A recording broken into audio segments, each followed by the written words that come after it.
Hello. Mic check 1 2 3 4। Hello. Mic check. नमस्ते दोस्तों, मेरा नाम श्रीधर, मैं एक शराबी हूँ। Hi everybody. ईश्वर की कृपा अल्कोहलिक्स अनोनिमस के प्रोग्राम की मदद से मैं आज का दिन शराब से दूर हूँ।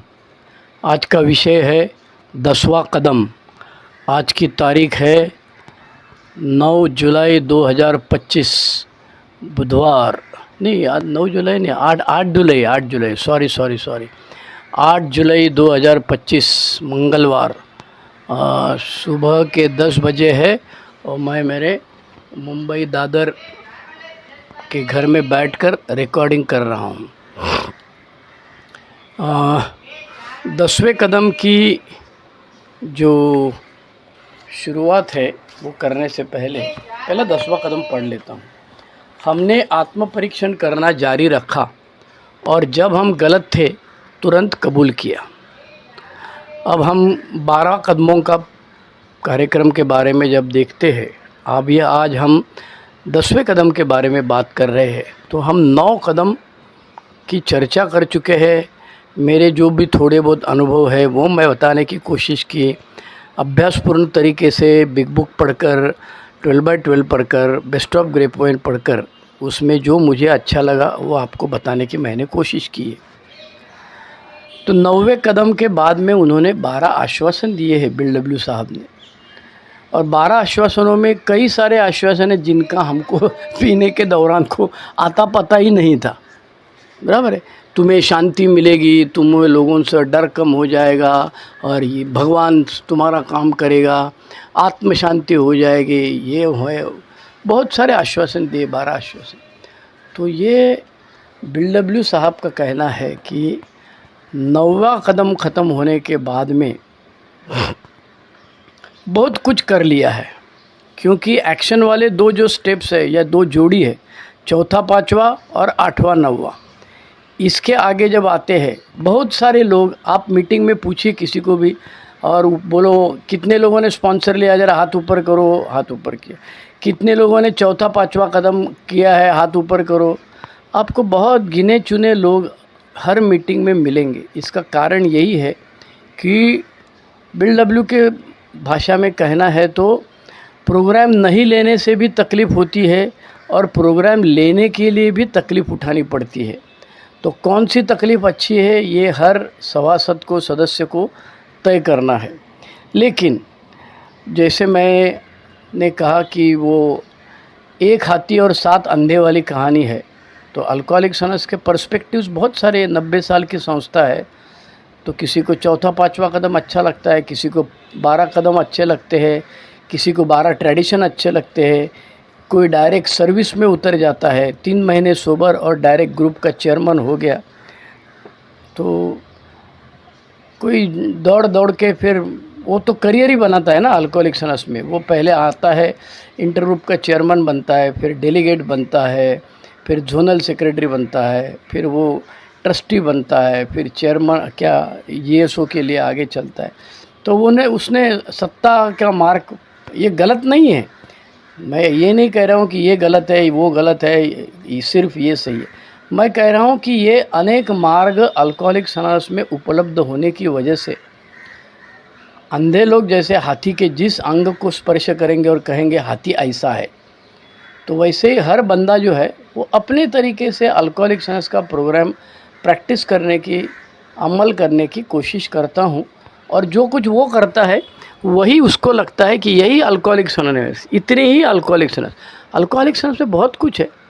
जब हम रिकवरी के बारे में बात करते हैं तो हम ये हमेशा ये बोलते हैं कि अरे भैया सिर्फ रिकवरी नहीं है, उसके साथ में यूनिटी और सर्विस है। ऐसा नहीं बोला है अल्कोहलिक्स अनोनिमस में घर पे बैठो आराम से अकेले रिकवरी कर लो, ये नहीं बोला है। 12वां कदम बोलता है उसके पास जाओ जिसको तुम्हारी ज़रूरत है। और ज़रूरत तो अनेक तरह की होती है ना। कुछ लोग जो है वो नए बंदे को फॉलोअप करते हैं। कुछ लोग बोलते हैं अरे कभी भी टाइम रहेगा, तेरे को जब मांगता है तब तू फ़ोन कर, रात को 2 बजे करेगा तो भी चलेगा। तो ये शुरू में संभव है, सोब्राइटी के शुरू में। अब मेरे जैसा बुढ़ा 65 साल का है, रात को 2 बजे कोई फ़ोन करेगा, उठाएगा। एक तो मेरा घर छोटा है, तो मैं उठूँगा तो मेरे घर वाले सब उठ जाते हैं। और दूसरी चीज़ है, एक बार नींद गई तो फिर वापस नींद आना मुश्किल हो जाता है। इसीलिए मैं ये सब नहीं करता हूँ भैया। अभी पहले किया था हमने, जवानी थी तब ये सब किया है। तो अल्कोहलिक्स अनोनिमस में अनेक प्रकार के तरीके से अपने ध्येय की तरफ, मतलब शराब से मुक्ति और शांति का जीवन की तरफ दौड़ना है। लेकिन बिल डब्ल्यू साहब ने हमारी बीमारी जो बताई, mental obsession coupled with physical allergy, और उसके बारे में जो बताया, जो कार्ल युंग ने बताया था, जो विलियम जेम्स ने बताया था, और जो बिल डब्ल्यू को हुआ था कि कन्वर्शन एक्सपीरियंस या प्रोफाउंड पर्सनैलिटी चेंज, अपने आप अंदर बदलाव आना चाहिए। तो 90वें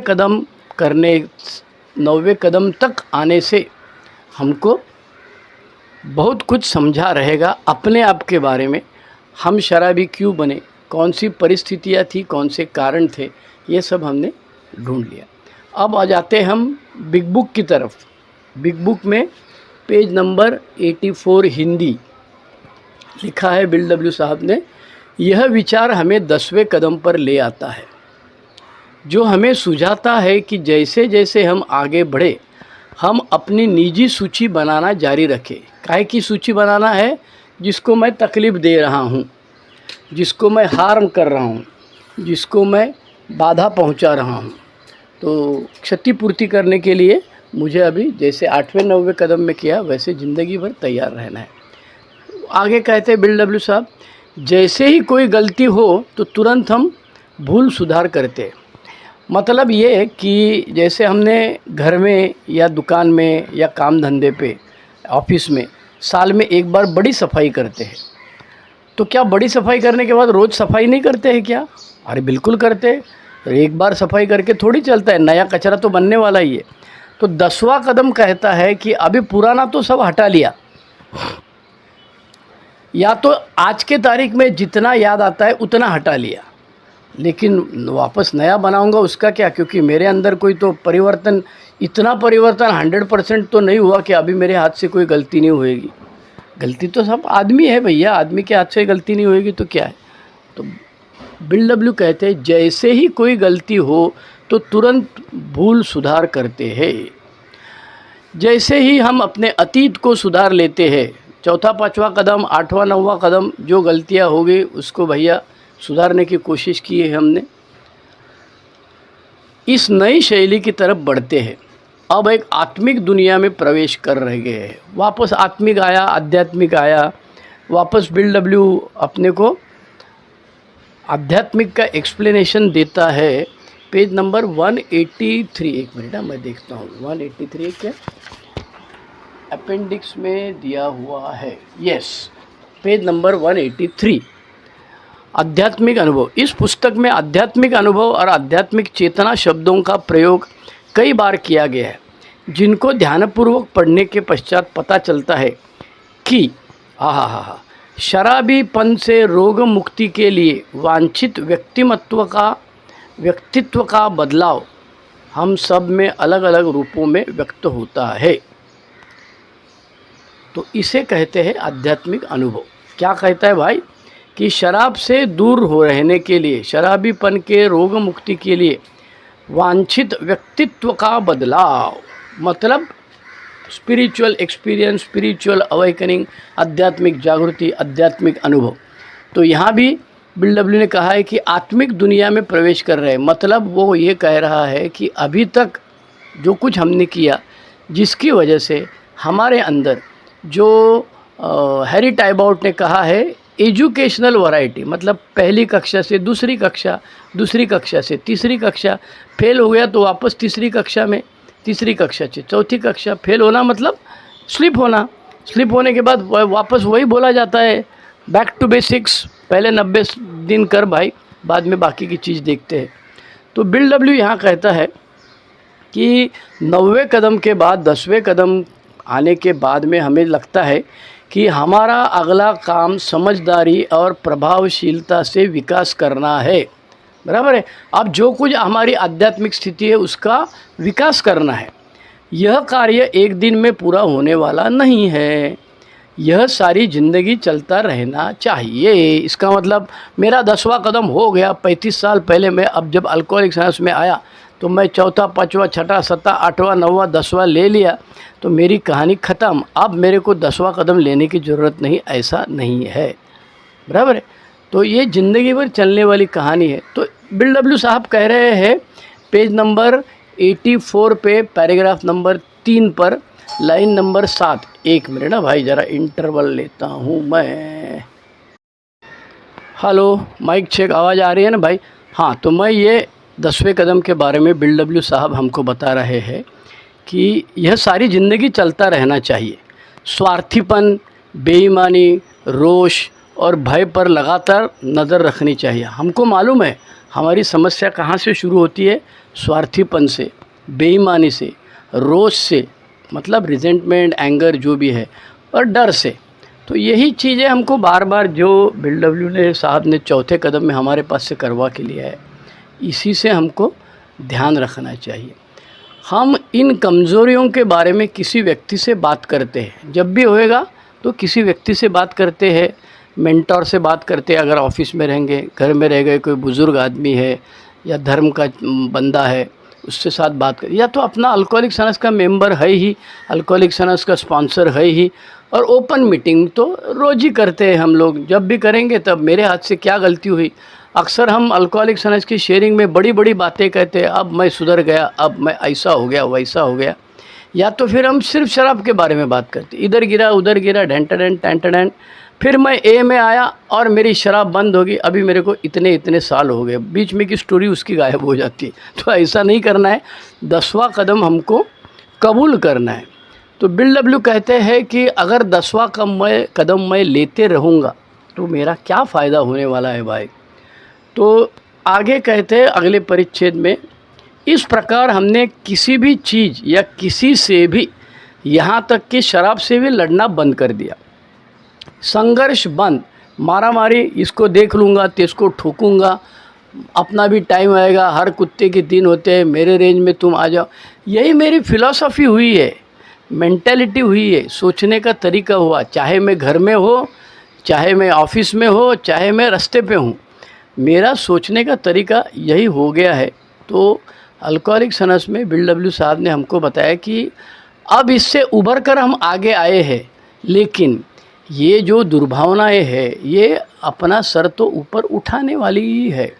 जैसे डॉक्टर हैरी टाइबोट ने कहा है कि ये जो ईगो है, इसके अंदर मृत्यु के बाद में ज़िंदा होने की, हमारे यहाँ कोई तो शुक्र महाराज की कोई तो है, महाभारत में कि रामायण में कोई तो है कि जो जल कर राख होता है तो राख में से भी वापस ज़िंदा होता है। वैसा ये जो अहंकार है मेरा, इसके पास ये गुण है कि वो ख़त्म हो गया ऐसा लगता है। एक ध्यान का कोर्स करके आए विपश्यना का, तो एकदम हम्बल हो जाते हैं, या तो कुछ तो फटका लगा ज़ोरदार ज़िंदगी में तो फिर हम्बल हो जाते। लेकिन वो वापस, मैं 2 साल बेकार था तब मैं बहुत हम्बल था, बहुत नम्र था, लेकिन जैसे ही वापस नौकरी मिले मेरी चर्बी वापस आ गई, मेरा अहंकार वापस आ गया। तो पहला फल ये है कि 10वें कदम आते आते हमको संघर्ष बंद हो जाएगा। अब तक हम दोबारा मानसिक रूप से संतुलित हो चुके होंगे।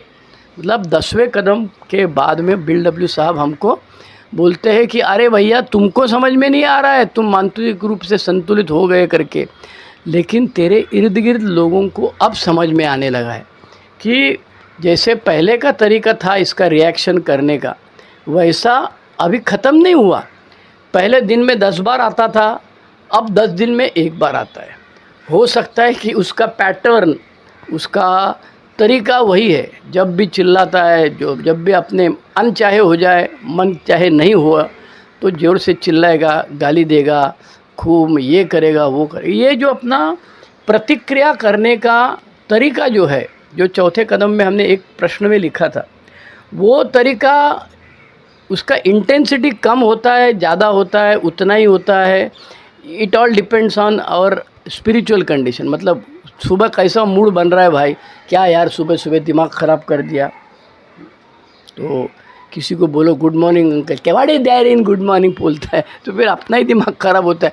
अरे यार, मैंने जक मारी और इसको गुड मॉर्निंग बोला, तो इर्द गिर्द हमको इरिटेट करने वाले लोग तो है ही, इसके अलावा हमारी सेंसिटिविटी ज़्यादा होने की वजह से कोई भी थोड़ा भी उंगली लगाएगा तो हम टैन टैन, पहले जैसे वो सांप सोया रहता है ना हमारे यहाँ नाग पंचमी में, टोकरी में लेके सांप घूमता है बंदा, वो सोया हुआ रहता है सांप, लेकिन वो टोकरी को टपक करके मारता है एक हाथ से फटका, और वो नाग 10 का आंकड़ा निकाल के ढैन टैन खड़ा रहता है। वैसे ही हमारे अंदर की जो खामियां हैं उसको ज़रा मौका मिले, कोई सामने वाला नरम मिल गया तो मैं चढ़ने के लिए तैयारी होता हूँ। मेरा मन का सोचने का तरीका ऐसा है, इसीलिए बिल डब्ल्यू कहते हैं अब हम शराब में बहुत कम रुचि रहेंगे। अरे उसी अड्डे से मैं जाता था और डरता था पहले साल में, साला कहीं घुस न जाऊँ गलती से, शायद कहीं घुस न जाऊँ। मेरा एक इनिशियल हमारा एक पुराना मेंबर था सहदेव करके, नवप्रकाश समूह थाने में, उसको मैंने एक बार पूछा था, अरे भाई मैं भिवंडी रहता हूँ, थाना से मीटिंग करके जाता हूँ, धामनकर नाका में उतरता हूँ तो लेफ़्ट साइड में मेरा नित्यानंद बार है। और कई बार ऐसा हुआ है कि वहाँ हमारे यहाँ भिवंडी में शेयर रिक्शा चलती है, तो एक बंदा बिठाएगा और दूसरा एक मंडई करता है, और दूसरा मंडई आने के बाद में पैसेंजर आने के बाद वो गाड़ी स्टार्ट करता है, पीछे देखता है तो एक ही आदमी, अरे दूसरा गया किधर। मैं रिक्शा में बैठता था लेकिन वो सामने मुझे नित्यानंद बार दिखता था, मैं घसक जाता था अंदर, मुझे ही समझ में नहीं आता था मैं कब अंदर गया। लेकिन अभी मैं जब भी धामनकर नाका होता हूँ तो मेरे को याद भी नहीं रहता है नित्यानंद बार। बात समझ में आई? तो हमें शराब में बहुत कम रुचि रहेगी। यदि कभी इसका लालच आ भी जाए तो हम उस तरह से पीछे हटते हैं जैसे कि आग की लपेट से पीछे हटता है। ख्याल कभी कभी आता है, आजू बाजू में चर्चा चलती है, दोस्त लोग बोलते हैं कब पार्टी करना है, कंट्रीब्यूशन निकालो, ये वो। पिक्चर देखते हैं टीवी पे, उसमें शराब पीने का कुछ सीन रहता है, व्हाट्सअप में चलते रहता है, ये शराबी ने ऐसा जोक मारा, शराबी के ऊपर जोक होता है, क्या क्या चलता है। तो याद तो आएगी भैया, लेकिन हम आगे चलते हैं भैया, अभी अपना ये काम हो गया। हमारी प्रतिक्रिया संतुलित व सामान्य होती है और हम यह पाएंगे कि अपने आप ही हो गया, हमको कुछ करना नहीं पड़ा भैया। यह चमत्कार है, हमने न तो कोई शपथ ली है और इसके बावजूद भी समस्या दूर हो गई। मतलब 10वें कदम आते आते हमको, जो हम बावले होके अल्कोहलिक सरस में आए थे, डर के मारे आए थे, अरे यार ऐसा शराब पीता हूँ, वाट लग गई ज़िंदगी की, तो यह हमारा अनुभव है। हमारा यह व्यवहार तब तक ऐसा ही रहेगा जब तक हम अपनी आध्यात्मिक स्थिति को स्थिर बनाए रखते हैं। और आध्यात्मिक स्थिति को स्थिर बनाने के लिए क्या करना चाहिए?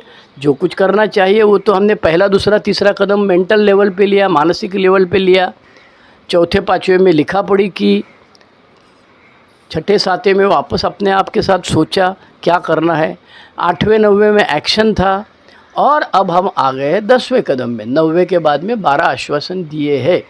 उसमें 12 आश्वासन में ऐसा कहीं नहीं लिखा है कि तेरी शराब बंद हो जाएगी।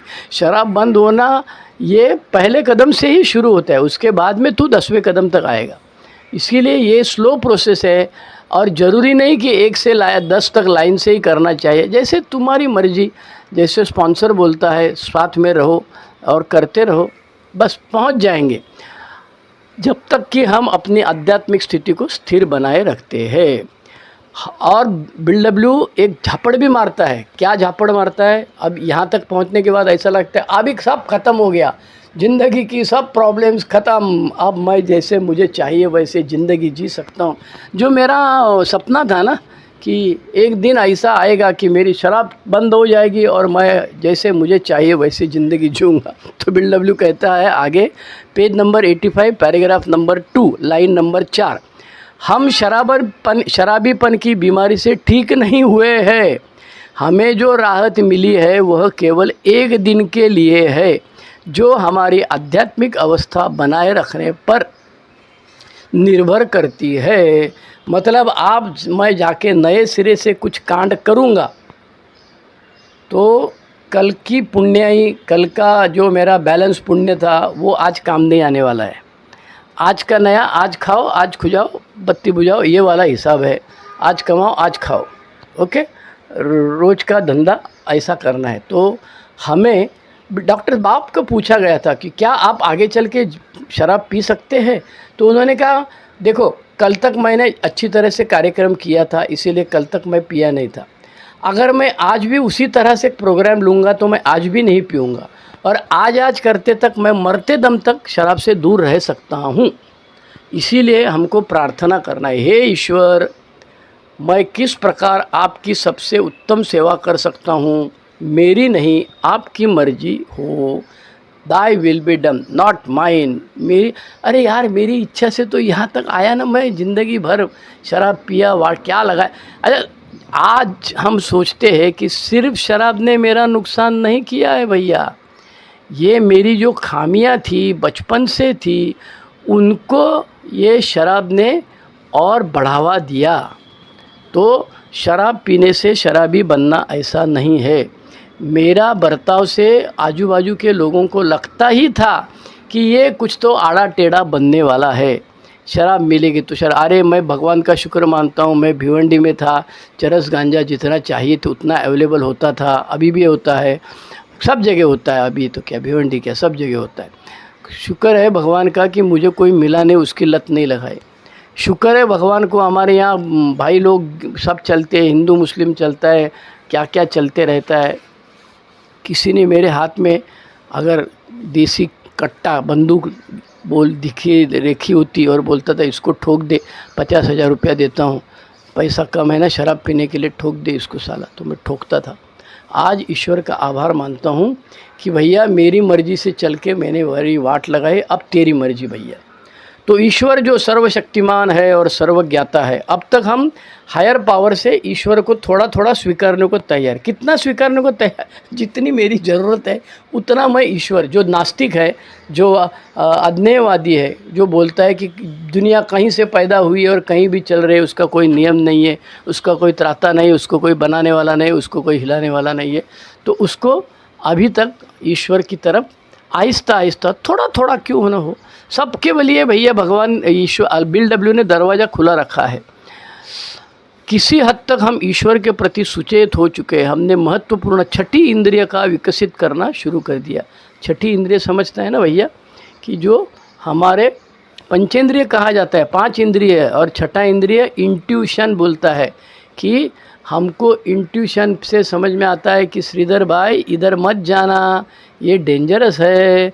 ऑफिस में बोलता है सब लोग, चला थोड़ा थोड़ा कंट्रीब्यूशन निकालेंगे, तो अपना पैर कदम, वो गावस्कर जब बैटिंग करता था हम हिंदी वाली कमेंट्री सुनते थे, और उन्होंने कदम वापस क्रीज में खींच लिए। तो वैसे अपनी ज़िंदगी में जब जब समझ में आता है ये गलत रास्ता है भैया। अच्छा, मैं अपना एक अनुभव बताता हूँ। हमारे यहाँ भिवंडी में मैं 4-5 साल सोबर रहूँगा, और एक बंदा डोंबिवली से आया था, क्या नाम उसका, चलो आकाश नाम, आकाश करके एक ए मेंबर डोंबिवली से आया था, और वो ए भी था और GA भी था।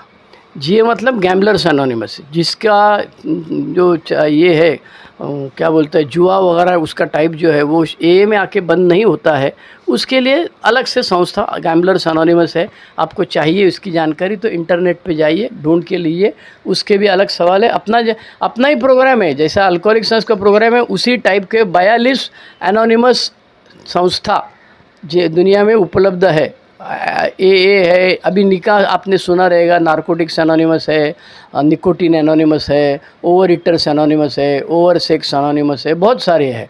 तो वो बंदा हमारी मीटिंग में आया, और वो कहाँ काम करता, किसी बैंक में काम करता था। तो उसने शेयरिंग में बताया, अरे आजकल मैं नया धंधा कर रहा हूँ। तो मेरे कान खड़े हो गए, भैया नया धंधा, अपने को पैसे की कड़की है, कुछ हाथ पैर मारने को मिले तो देखे तो सही, क्या बोल रहा है सुना। उसने बोला RBI में 1 रुपये का कॉइन का 1000 का एक थैली मिलता है। तो RBI में जाके कॉइन का लाइन लगा रहता है अलग से, उसमें जाके 1000 रुपया देना और 1000 रुपये का ये कॉइन लेना है। और ये कॉइन जो है ये बॉल पेन का टिप बनाने के लिए काम आती है, निब बनाने के लिए काम आती है। और उधर के उधर ही एजेंट खड़े रहते हैं, वो 1500 रुपये में तुम्हारे पास से ले लेते हैं। खटक से कुछ किए बिना आधा घंटे के अंदर तुमको 500 रुपये का फ़ायदा। अब जैसे ही मीटिंग ख़त्म हो गई तो मेरा इरादा था कि भैया ज़रा ये धंधे का डिटेल भी तो पूछ लूँ, तो मैं उसके पीछे जा रहा था। हमारे ओल्ड टाइमर थे बापू करके, आज भी है, 40-45 साल सोबर है। उन्होंने मेरी शर्ट की कॉलर पकड़ ली। मैंने कहा, वो बुज़ुर्ग भी है, तो मैंने कहा बापू छोड़ो, क्यों पकड़े हो मुझे? नहीं रुक जा ज़रा, 1 मिनट रुक जा। और रुक जा खाली बोले के रुके नहीं, वो मेरी कॉलर पकड़ के रखी। अच्छा, ये जो डोंबिवली का बंदा आया था वो रिक्शा लेके आया था, तो मतलब रिक्शा वाले को रोका था या रिक्शा वाला ए मेंबर था, कुछ मुझे याद नहीं आता है। लेकिन वो मीटिंग ख़त्म होने के बाद हाय हेलो सबको किया, क्या बापू क्या अन्ना सब कर हो गया। वो रिक्शा में बैठ गया, रिक्शा चालू हो गई और रिक्शा स्कूल की गेट से बाहर पड़ी, तो उसकी आवाज़ आती है, रिक्शा स्टार्ट करेगा तो फायरिंग आती है उसकी। तो गेट के बाहर जब निकली और स्कूल को राउंड मार के वो डोंबिवली की तरफ चला गया, तब बापूजी ने मेरा कॉलर छोड़ दिया। मैंने कहा क्यों पकड़ के रखा था? बोला तू वो पूछने जा रहा था ना। मैं बोला हाँ, तुमको कैसे समझा? मैं बोला महाराष्ट्र में 2 आळंदी है, एक आळंदी है संत ज्ञानेश्वर महाराज की समाधि, उसको बोलते हैं देवाची आळंदी, और उसी बाजू में एक दूसरा भी आळंदी है, उसका नाम है चोराची आळंदी। चोर मतलब समझ गए। तो तू चोराच्या आळंदीला चालला होता, तू जा रहा था वो चोर की आळंदी वाला गलत जगह जा रहा था, इसके लिए मैं तेरे को पकड़ के रखा था। तो मेरी मर्जी नहीं, आपकी मर्जी। तो आपकी मर्जी तो क्या भगवान थोड़ी डंडा लेके आएगा तुम्हारे टांग में अटकाने के लिए, वो तो आदमी के थ्रू से ही पकड़ेगा ना। तो ये ऐसा होता है अपने आप। तो हमने महत्वपूर्ण छठी इंद्रिय का विकसित करना शुरू कर दिया है, लेकिन हमें इससे भी अधिक बढ़ना है, और इसका अर्थ है और कार्रवाई। और आगे 11वां कदम प्रार्थना ध्यान, इसके बारे में बिल डब्ल्यू साहब ने बिग बुक में लिखा हुआ है, जिसकी चर्चा हम अगले एपिसोड में करेंगे। अब जाएंगे हम 10वें कदम के बारे में। 12 पायरी 12 परंपराएं, 12 कदम 12 परंपराएं, ये किताब में क्या लिखा है? ये 1955-57 में आई हुई किताब है। तो तब तक बिल डब्ल्यू साहब की आखिरी दारू पिए थे 11 दिसंबर 1934, और डॉक्टर बाब साहब आखिरी दारू पिए थे, शराब पिए थे 10 जून 1935। ओके, तो हम लोग 10 जून का ज़्यादा उल्लेख करते हैं, 11 दिसंबर का ज़्यादा करते नहीं है। और बिल डब्ल्यू ने भी उसका ज़्यादा कोई जिक्र नहीं किया है, वो खाली उसका डिस्चार्ज किया हो। ए कम्स ऑफ एज में उसका जो डिस्चार्ज स्लिप है चार्ल्स टाउन्स वाली, 11 दिसंबर को एडमिट और 18 दिसंबर को बाहर। 11 दिसंबर को उसको फ्लैश हुआ, इसीलिए 11 दिसंबर सुबह वो हाई डॉक करके बियर का बाटली लेके अंदर घुस गया था, तो 11 दिसंबर उसकी आखिरी शराब थे। अब आते हैं हम 12/12 की तरफ, जिसमें 10वें कदम के बारे में पहला इंडेक्स दिया है, सूची दी है, और सूची में जो पॉइंट दिए हैं, मुद्दे दिए हैं, उसी को उसने आगे एक्सप्लेन किया है। या तो हो सकता है उसने उल्टा भी किया रहेगा कि पहले लिखा है और बाद में उसमें से मुद्दे निकाले बाहर सूची के लिए, ये भी हो सकता है, मुझे मालूम नहीं ये कैसा किया है, इतनी अक्ल मुझे नहीं है, इतना मैं पढ़ा लिखा या इसकी जानकारी नहीं रखता हूँ। मैं भैया सामान्य आदमी हूँ, मैं बहुत कुछ ये क्या बोलता है जो एंड चार्ली और हैज़ल्डन ये सब मैं नहीं पढ़ा हूँ, ज़्यादा सुना हूँ, थोड़ा बहुत देखा विखा रहेगा, लेकिन अपना गधे वाला कारोबार है। Big book 12/12 best of grey point, बस अपनी औकात, मेरी औकात इतनी ही है, इससे ज़्यादा नहीं। लेकिन इसमें भी तो 35 साल लगे भैया, अभी भी तो 12/12 पढ़ने लगता हूँ तो रोने लगता हूँ, रोंगटे खड़े हो जाता है। चलो कमिंग बैक टू स्टोरी। 10वां कदम, पहला मुद्दा है, क्या हम परिस्थिति में भावनात्मक संतुलन बनाकर संयमित सोबर रह सकते हैं? बीबी से झगड़ा हुआ, पत्नी से झगड़ा हुआ, और पत्नी पूरी इन्वेंटरी लेती है ना, भैया तुमने क्या क्या किया, बच्चों के बारे में क्या किया, मैं जब बीमार थी तब क्या किया, मेरे पिताजी बीमार थे तब तुम टाइट थे, ढैन टट ढैन ढैन टट ढैन, तुम बीमार थे तुमको मैंने बचाया, मैं हॉस्पिटल, सब इन्वेंटरी कुंडली अपनी निकाल देती है। तो भावनात्मक संतुलन की वाट लग जाती है। साहब ने बुलाया, साहब ने हजामत की, क्या तुम अपने आप को क्या वाइस चांसलर समझते हो क्या? कुछ भी करोगे और कोई तुमको पूछेगा नहीं, ऐसा थोड़ी है। अब मेरी कुछ गलती रहेगी, साहब का अपना अपना तरीका होता है, तो झापड़ मारने का। ए मेंबर कभी कभी मीटिंग में कुछ बोल देता है, मैं अच्छा, एक अच्छी बात है कि मेरा होम ग्रुप जो है उसमें सबसे मैं जूनियर आदमी हूँ मेरा 35 साल वाला सबसे जूनियर, आगे है सिमेश दादा 36 साल, सिप्रियन दादा 37 साल, कृष्णन दादा 39 साल, और आने वाले रमेश भाई और शांताराम भाई 40 और 41 साल दादर ग्रुप के मेंबर। तो सबसे जूनियर मैं हूँ। तो मेरी समझ में आता है कि संतुलन तो बिगड़ने वाला ही है भैया, और संतुलन बिगड़ेगा तो आज रात को बैठना मांगता है। ये हमारी पुरानी आदत थी, तो अभी हमको उससे दूर होना है। नियमित आत्म परीक्षण, नियमित आदत बनना चाहिए। भावनात्मक थकान आती है, हैंगओवर बोलता है उसको BLW, भावनात्मक थकान। अच्छा, ये हैंगओवर वगैरह वर्ड जो है ना, ये सब टिपिकल बेवड़ा लोग का वर्ड जो है ना, अपने घर वाले भी बोलना शुरू करते। मेरी माँ कुछ दिन के लिए ग्लास धोने के बाद में उल्टा रखती थी, तो मैंने बोला ये क्या करती है? नहीं, तुम लोग उधर रखते हैं ना, शराब बंद ख़त्म होने के बाद में उल्टा गिलास रखते, इसके लिए मुझे भी अभी तेरा सुन के मुझे भी आदत हो गई, तो गिलास धोने के बाद उल्टा रखने लगी टेबल पर। तो ये हैंगओवर वाला हिसाब है। एक बार अतीत संभल जाए तो वर्तमान की कठिनाइयों का सामना कर सकते हैं। सूचियों के अनेक प्रकार हैं, हाँ इसको हमको देखना है, बाकी सब चीज़ें आप देख सकते हैं। 2 चीज़ें 10वें कदम में इम्पॉर्टेंट है। BLW साहब 12/12 पेज नंबर 88 हिंदी। हमने आत्म परीक्षण करना जारी रखा और जब हम गलत थे तुरंत कबूल किया। तो 2 चीज़ें उसमें, एक तो जारी रखना है आत्म परीक्षण, और दूसरा है कबूल करेगा जब समझ में आएगा, तो जो 8वां 9वां कदम में किया है वही वापस करना है।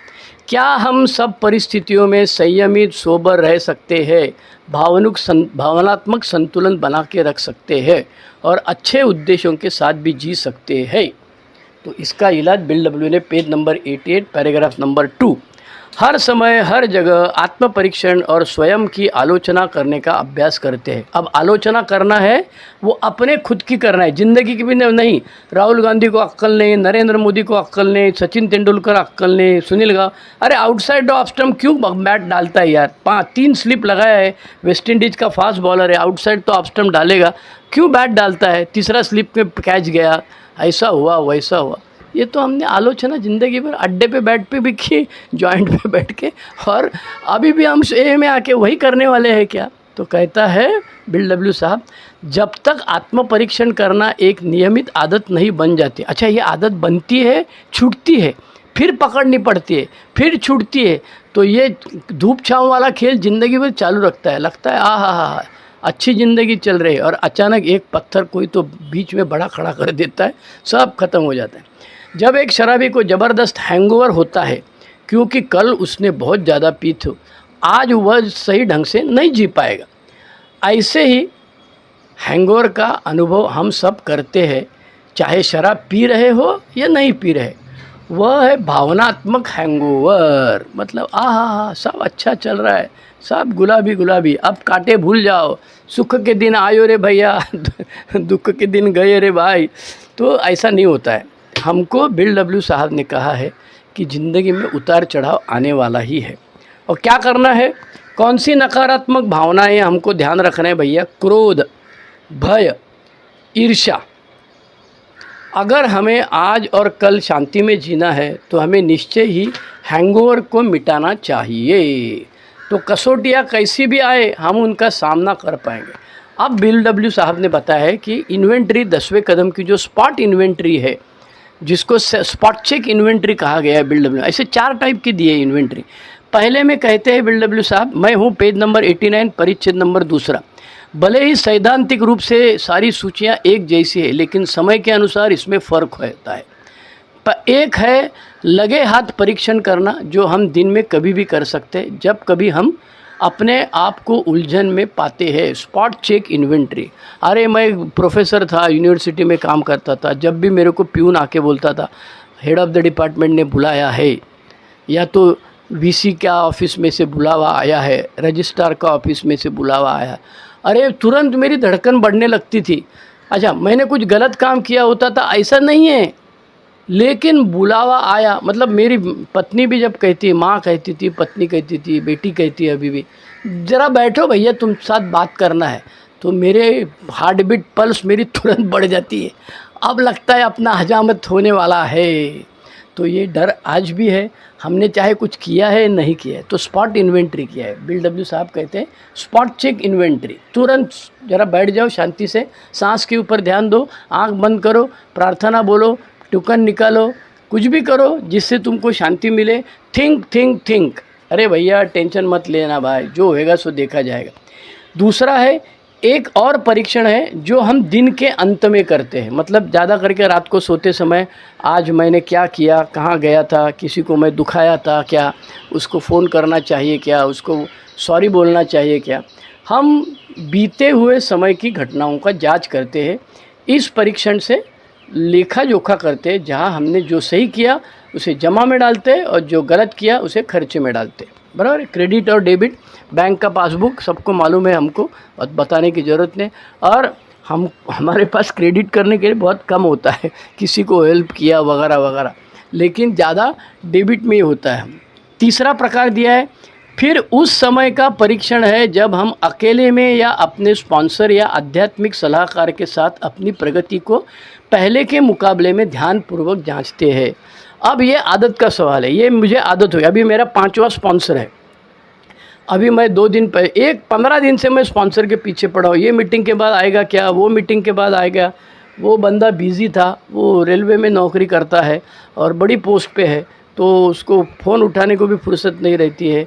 वो बोलता है मेरे को यहाँ मीटिंग जाने का मेरा इरादा है, निकलते समय तेरे को फ़ोन करूँगा। तो मेरा आइडिया मेरा बचपन से मतलब अल्कोहलिक साइंस में आए हुए बचपन से आइडिया अच्छा है कि भाई स्पॉन्सर को मीटिंग के पहले 1 घंटे बुलाओ, बात करो, अलग से बात करो, सब मेंबर जमा होने से पहले बात करो। मीटिंग ख़त्म होने के बाद नहीं होता है, क्योंकि मीटिंग ख़त्म होने के बाद बहुत सारे लोग होते हैं, उसके पीछे भी बहुत सारे लोग पड़े रहते हैं, तो मीटिंग ख़त्म होने के बाद नहीं होता है। इसके लिए मैं अपना मीटिंग के पहले वाला हिसाब करता हूँ, और ये मेरी आदत 35 साल वाली है। अब जब मैं 4 दिन पहले स्पॉन्सर के पीछे पड़ा और मौका मिला, चौका मार लिया, उसके साथ बैठा, 1 घंटा पहले मिले हम एक दूसरे को, और मैंने आज मैं कहाँ खड़ा हूँ ये बताया।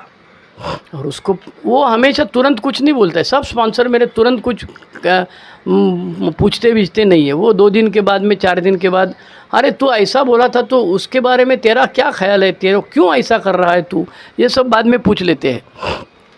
तो जब मैं मिला तो मुझे शांति मिली। अब ये शांति क्या है, ये मीठी शक्कर नहीं समझेगा भैया, तुम करो तो समझ में आ जाएगा। क्या बिल डब्ल्यू साहब ने कहा, अकेले में या अपने स्पॉन्सर या आध्यात्मिक सलाहकार के साथ में अपने प्रगति के पहले के मुकाबले में ध्यानपूर्वक जांचना है। बाकी सब गया तेल लगाते। अभी ज़िंदगी में पिछली बार मिले थे और अब मिल रहे, इसके दरमियान क्या क्या घटनाएं हुई, अच्छी बुरी, कहाँ गुस्सा आया, कहाँ अच्छा हुआ ज़िंदगी में, ये सब बताओ। बेटी को नौकरी मिल गई, फ्रांस में पीएचडी हो गई, अभी इंग्लैंड में है। अभी जा रहा हूँ मैं, 15 जुलाई को वापस आऊँगा, 18 अगस्त को, तो वहाँ रिकॉर्डिंग करूँगा कि नहीं करूँगा मुझे मालूम नहीं है। अभी मुझे ये 12 कदम ख़त्म होने के बाद में 12 परंपराओं के ऊपर रिकॉर्डिंग करना है, तो देखता हूँ जैसे जमेगा वैसे। तो जो भी है वो मैं उपवास किया, 8 दिन मैं पूरे पानी पे था, और पिछले बार रिकॉर्डिंग में मैंने बताया था। तो अभी 8 दिन के बाद में आहिस्ता आहिस्ता फल खाना, ये खाना वो शुरू कर दिया है। तो मेरे ज़िंदगी में क्या हुआ पिछले मीटिंग से आज तक, ये मैं बताता हूँ। ये मेरा 10वां कदम है। बहुत से सदस्य साल में 1 या 2 बार अपनी आंतरिक सफाई करते हैं। कैसे करते हैं? हम में से बहुत लोग बाहरी दुनिया से कभी कभार हटकर रहना अनुभव पसंद करते हैं। मतलब मीटिंग के लिए तो जाते ही हम ना, बाहर गांव के मीटिंग के लिए भी घूमते हैं, होटल में रहते हैं। तो वैसे ही होटल में रहना है, 1 दिन एक्स्ट्रा रहना है भैया, सब वापस निकलने के बाद, या 1 दिन पहले जाओ वहाँ पर। और होटल में अकेले बैठोगे तो बाहर घूमने को नहीं जाना है, गाँव कैसा है देखेंगे, गाँव की चोरियाँ कैसे, ये सब करने को नहीं जाएगा। और मैं कहाँ गया था? पंढरपुर गया था। भगवान का मंदिर है भैया। मेरे साथ में एक दोस्त था, बोलता इधर मटन बिरयानी अच्छी बड़े की मटन बिरयानी अच्छी मिलती है। वो बड़े की मटन बिरयानी वो पंढरपुर में ढूंढ के निकाला उसने कहाँ से, और वो खाया। तो मैं बोला यार पिकनिक के लिए आ रहे हैं हम कि एक ही मीटिंग के लिए? नहीं, बोले मीटिंग में आने का ऐसे पिकनिक हो जाए। चलो मैं वापस फैसल जाता हूँ। चलो आगे चलते, पेज नंबर 90, पैराग्राफ नंबर 1, 2, 3, 4, 5। इस तरह उलझनों के बीच लगे हाथ परीक्षण तूफ़ानी भावनाओं को शांत करने के लिए बहुत मदद रूप होती है। बराबर है। क्या समझना है हमको? जलन, ईर्ष्या, बेचारापन, चोट पहुंचाने वाला अधिक अहंकार, इससे सबसे नहीं। तो सेल्फ रिस्ट्रेंट क्या है? तूफानी भावनाओं की शांति के लिए। तो आज के दिन का लगे हाथ परीक्षण ज़्यादातर दैनिक परिस्थितियों में लागू होता है। लंबे अरसों से चली रही तकलीफ़ों को जहाँ संभव हो वहाँ हम शांत करना चाहिए। इन सब परिस्थितियों में आत्मसंयम, ईमानदारी से विश्लेषण, अपनी गलती को कबूल करना और इच्छुकता और दूसरों को भी उसकी गलती के लिए क्षमा करने की इतनी ही इच्छुकता की आवश्यकता है। अच्छा, ये सब मेरी प्रॉब्लम कहाँ से शुरू होती है? बिल्डर साहब बताते हैं, उनको सब मालूम है मेरा चाल चलन तरीका कैसा है। तो आत्मसंयम का विकास होना है। पेज नंबर 91 में पैराग्राफ नंबर 3 लाइन नंबर 6, जबान और कलम को लगाम देने से बढ़कर और कोई फ़ायदा नहीं हो सकता है। मतलब सबसे ज़्यादा फ़ायदा कहाँ होता है? जबान पे लगाम दो, लता जगह में लगा। तो राजेश खन्ना वाला डायलॉग था। तो जबान के ऊपर अगर रखेंगे कंट्रोल, अरे वही तो नहीं होता है ना भाई, तेरी तो ऐसी की वैसी ढैंट बोल देता हूँ। अभी मैं शादी में गया था, मेरा एक साड़ू भाई प्रदेश में था, तो वीडियो से चालू किया, तो वो वहाँ गॉगल बिगल लगाया था। तो उसकी बेटी ने मेरे को वीडियो कॉल लगा के दिखा रहा थे। मैंने बोला अरे ये तो विलन दिखता है। नहीं विलन नहीं, क्या बोला उसको मैं, ये तो स्मगलर दिखता है। और भी मैंने बोल दिया ये तो इंडिया से भागा हुआ स्मगलर दिखता है। अरे उसकी बेटी का मुंह इतना छोटा हो गया। मैं भी ये सब सोचा नहीं था, अचानक मुँह से निकल गया। वो बंदा बैठा है एम्स्टर्डम में उसके बेटे के पास में। मैं यहाँ शादी में आया हूँ, सब साड़ू भाई है, 3 है, एक चौथा गायब है। इसके लिए उसको फ़ोन किया, उसकी बेटी ने मिलवाया हमको और मैंने ये डायलॉग शुरू किया कि ये इंडिया से भागा हुआ स्पॉन्सर अपना स्मगलर जैसा दिखता है। तो जबान और कलम को लगाम देने से बढ़कर और कोई फ़ायदा नहीं हो सकता। तो हमने अपनी सफलता को मदिरा की तरह पिया, जो हम उत्तेजित महसूस करने वाले में कभी असफल नहीं हुए। अरे हमको यश मिल गया तो बहुत हम हवा में जाते हैं। बड़ा आदमी होने के दावे से बचने के बीमा के तौर पर हम अक्सर अपने आप को जांच सकते हैं। पैराग्राफ नंबर 92 परिच्छेद नंबर 2। ईश्वर की कृपा से सोबर है और जो भी सफलता हमें मिल रही है वो हमारी बजाय ईश्वर की सफलता है। बराबर है। तो बिल डब्ल्यू साहब आगे कहते हैं, हमने बहुत कम लोगों को प्रेम दिया है। परिच्छेद नंबर पैराग्राफ नंबर 5 92 पेज 92। हमें कबूल करना पड़ेगा कि हमने बहुत कम लोगों को प्रेम किया है। ज़्यादातर लोगों को हमने उपेक्षित रखा है जब तक उन्हें हम परेशान नहीं किया, और बाकी लोगों को हमने सचमुच नापसंद किया, उनसे घृणा की। बराबर है। 3 टाइप के लोग दिए हैं, जिनके ऊपर कभी प्रेम नहीं किया, दूसरा जिनको उपेक्षित रखा, और तीसरा जिनकी हमने घृणा की। भले ही यह सब दृष्टिकोण आम है, लेकिन हम ए वालों को अपना संतुलन बनाने रखने के लिए कुछ बेहतर दृष्टिकोण की आवश्यकता है। हम कुछ लोगों को अधिकार मुक्त प्रेम कर सकते हैं, ज़्यादातर लोगों को उपेक्षित रख सकते हैं और किसी को भयभीत रख सकते हैं। यह विचार हमें छोड़ने पड़ेंगे, भले ही थोड़ा थोड़ा करके छोड़ने पड़ेंगे। जिन लोगों को हम प्रेम करते हैं उनसे अवास्तविक मांग की आदत को रोकना चाहिए। बीबी तो हमको लगता है मशीन ही है भैया, कॉइन डाला तो आ गया, कॉइन डाला तो आ गया। अच्छा, ये सिर्फ हमारे बारे में होता है, इतने नॉर्मल पीपल के बारे में, लोगों के बारे। मेरे पिताजी रिटायर हुए, हेडमास्टर हुए थे, तो साल भर के बाद में उन्होंने बोला अरे ज़रा पानी दे रहे। तो मेरी माँ किचन में से बाहर आई, ओ भाई अभी ना तो तुम हेडमास्टर हो और ना तो तुमको कहीं ऑफिस में जाना है, चुपचाप अंदर आइए और पानी पी के फिर बाहर जाइए। तो हमको अवास्तविक मांग करने की आदत हो गई। अरे हम तो यही करते आए ना, जैसे घर में घुस गए तो रिमोट अपने आप में चाहिए, जैसे घर में आए तो शांति चाहिए, जैसे घर में आए तो बीबी फ़ोन पे बात कर रही है तो उसने बंद करना चाहिए। तो मेरा स्पॉन्सर हमेशा मुझे बोलता है तू गलत लड़की से शादी किया। मैं बोला क्या मतलब? जो बोला देख तेरी पत्नी जो है वो तेरे उतनी पढ़ी लिखी है, तेरे जैसे ही प्रोफेसर है और वो अल-अनॉन के मेंबर भी है, तो तेरी फालतू बातें तो वो सुनने वाली नहीं है। तो मैं बोला तो फिर क्या करना चाहिए? तू जब शादी की ना तब वो ऐसी घूंघट में रहने वाली, तू खाना खाएगा और तेरे को हवा मारेगी, वो ऐसी पत्नी करना चाहिए था। मैं बोला वो तो अनाड़ी रहेगी, वो तो काम धंधा नहीं करे। हाँ, तो उसके भी कुछ तोटे हैं ना भैया, उसके भी कुछ ड्रॉबैक्स है, तुमको सब चाहिए ऐसा थोड़ी चलेगा भैया। तो अवास्तविक मांग हमारे पत्नी से, घर वालों से हम करते हैं। दूसरा है, जहाँ हमने दया नहीं की वहाँ हम दया दिखा सकते हैं। और तीसरा है, जिन लोगों को हम पसंद नहीं करते थे उनके साथ न्याय और सम्मान का अभ्यास कर सकते हैं। बिल डब्ल्यू साहब ने हमको क्या करना चाहिए इसके बारे में बहुत कुछ लिखा है। ये सब पढ़ने के बाद में लगता है अरे यार ये इतना सब कैसे होएगा अपना। बाद में मालूम पड़ता है अरे ये थोड़ा थोड़ा हो रहा है। ऐसे परिस्थितियों में असफलता के दर्द हमारी पूंजी में परिवर्तित होता है। मेरा नौकरी गया, मेरी बेटी को एडमिशन नहीं मिला, मेरे को खुद को एडमिशन नहीं मिला, मेरे पत्नी का इंक्रीमेंट गया, मुझे पीएचडी गाइड होने से मना कर दिया, मैं जो बस पकड़ने के लिए घर से निकला था वो बस जल्दी चली गई है।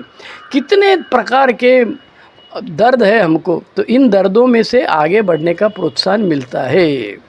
और बिल डब्ल्यू कहते हैं, जब हम अहंकार में, गुस्से में, जलन में, उत्कंठा में, भय में होते हैं तब हमें उनके अनुसार कार्य करते हैं। इसीलिए बिल डब्ल्यू साहब कहते हैं आखिरी में क्या कहते हैं कि जो कृपा मिली है उसके लिए सहज कृतज्ञता होना। काउंट द ब्लेसिंग्स कहा जाता है अल्कुर। अरे भाई बहुत हो गया ना, कितना मिला है तेरे को उसकी तो लिस्ट बना ले, आने वाले कल में बेहतर करने की इच्छा होती है। तो ये हो गया 12/12। और तीसरा आ गया best of grape wine. Volume 1 में कुछ नहीं है, 2 में कुछ नहीं है, 3 में एक आर्टिकल है, वो लिखा है पेज नंबर, अरे किधर गया भाई, स्टेप 10 हाउ टू लूज़ 100 अगली पाउंड्स, अक्टूबर 1991, पेज नंबर 214, डैन जे का है। उसने लिखा है पेरू नाम का एक देश है जहाँ पे पहाड़ी के ऊपर आलू लेके जाते हैं या पहाड़ी से नीचे आते हैं आलू लेके, और जब खाली हाथ जाते हैं तो उनको लगता है अपनी आदत बिगड़ जाएगी, इसके लिए वो 50-100 पाउंड के पत्थर भरते हैं और ऊपर चढ़ते हैं। तो बिल्डअप ये बंदे ने अपने आप को कहा है कि भाई पुरानी आदत है हमको सर पे बोझा लेके चलने की, अब इस आदत को छोड़ना चाहिए और 10वें कदम में सब कुछ कृष्णार्पणमस्तु भगवान के हवाले कर देना है। हे ईश्वर, तू मुझे यहाँ लाया है तो कुछ तो हेतु है तेरा, उस हेतु के लिए मुझे काम करने की हिम्मत दे। मैं जहाँ जहाँ जाता हूँ वर्कशॉप के लोग बोलते हैं अरे तुम इस उम्र में आते हो, 6-6 घंटा बात करता हूँ। तो हमारा अल्बिनो नाम का मेरा साथीदार है, वो बोलता है अरे ये नहीं बोलता है, ये क्या 6 घंटा बोलेगा, 1 घंटे के बाद में हवा जहाँ टाइट होती है आदमी की, तो ये 6 घंटा क्या बोलेगा, ये ऊपर वाला इसके पास से करवा के लेता है। बात समझ में आई हमको? तो हमको ये समझना चाहिए कि ये अभी ये 1 घंटे का रिकॉर्डिंग करना है, घर में शांति होना चाहिए, कोई आवाज़ नहीं होएगा तभी करना है, नींद नहीं आना चाहिए, तैयारी करना चाहिए, अभी फ्रेश होना ज़रूरी है, सब करना पड़ता है, लेकिन उसमें मज़ा है, आनंद है, इसीलिए तो करता हूँ। तो ये था 10वां कदम। Thank you very much. सबका भला हो जाए भाई, भगवान सबकी इच्छाएं पूरी करे। हमको नीड्स और वांट्स, मेरी ज़रूरतें क्या है और मुझे क्या चाहिए, ये दिल मांगे मोर वाला हिसाब है हमको। तो भगवान हमारी जो भी इच्छा है उनकी पूर्ति करे, इसीलिए हम लोग सब भगवान से प्रार्थना करेंगे, सब शराब से दूर रहेंगे और इस चैनल को सब्सक्राइब करेंगे, शेयर करेंगे, लोगों तक पहुंचाएंगे। अभी मैं जा रहा हूँ बेटी के पास, तो हवाई जहाज़ से जाऊँगा, तो मुझे डर लग रहा है कि साला अपने अहमदाबाद जैसा 242 में से 1 बज गया, हम तो इतने भाग्यवान नहीं कि हम बच जाएंगे, तो हमारा नंबर तो 241 में लगेगा। तो मेरा ये जो YouTube चैनल है जो ईमेल से चलता है, उसका पासवर्ड और नंबर सब मैं 2-4 मेंबर के पास दे दिया। तो उसका फ़ोन आया, बोलते ठहर मैं एक्सेस करता हूँ। तो मालूम पड़ा उसको एक्सेस करने के लिए यहाँ से ओके करना पड़ता है, फिर दूसरा आइडिया बताया, वो आइडिया कर दिया। तो बोलता है, मेरे को पूछता है क्या खैरात बांट रहे हो क्या? मैं बोला खैरात नहीं भैया, ये नॉमिनी लगा रहा हूँ मैं, ये जो चैनल है आगे चल के इसको चलते रहना चाहिए। हो सकता है मेरे आगे वाला कोई बंदा इसी चैनल पे चलाएगा, कोई प्रॉब्लम नहीं है। क्या मेरे बाप की जागीर है क्या? मैं आसमान से लेके टपका हूँ क्या? पैदाइशी थोड़ी है, ये तो है भैया, भगवान चलाएगा, जो चाहता है वो करेगा। चलो, God grant me the serenity to accept the things we cannot change, courage to change the things we can, and wisdom to know the difference. Thank you.